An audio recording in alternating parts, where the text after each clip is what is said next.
Gönlün boyu gül yüzlü cenama Cenama senin boyu ağa bolayır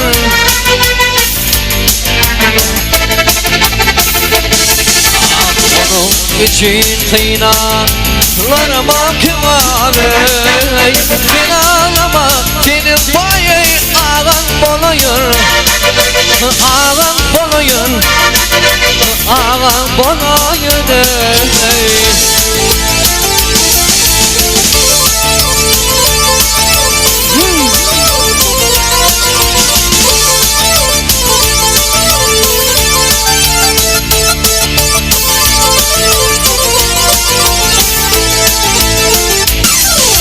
Derya kimin bastı boyayı Kıynatıp oldu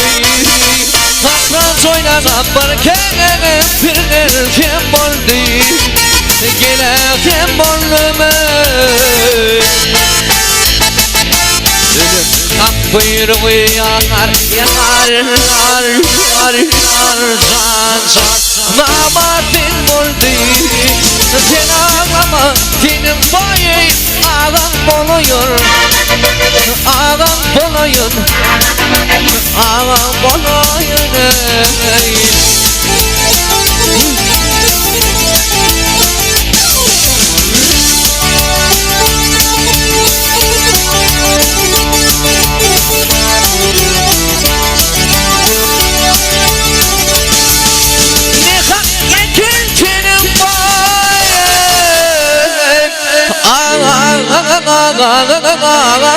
öldürdüm O kadını kılım payı kana doldurdum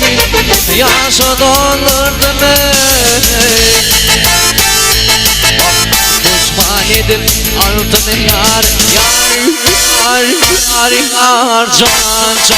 Kılım kaldırdım Sen ağlama senin payı ağam oluyor Ağam oluyor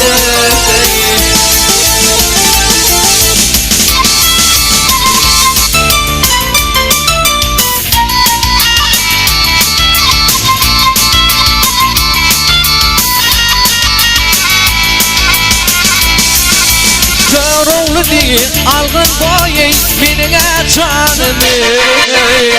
Yere aktarmağın boyu Damcı kanımı Damcı kanımı Hiç gönlüm geldi yar Can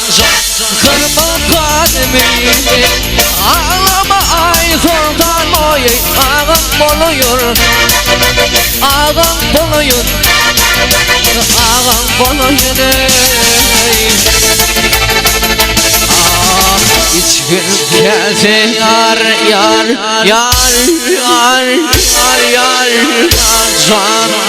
Can Kırma kanımı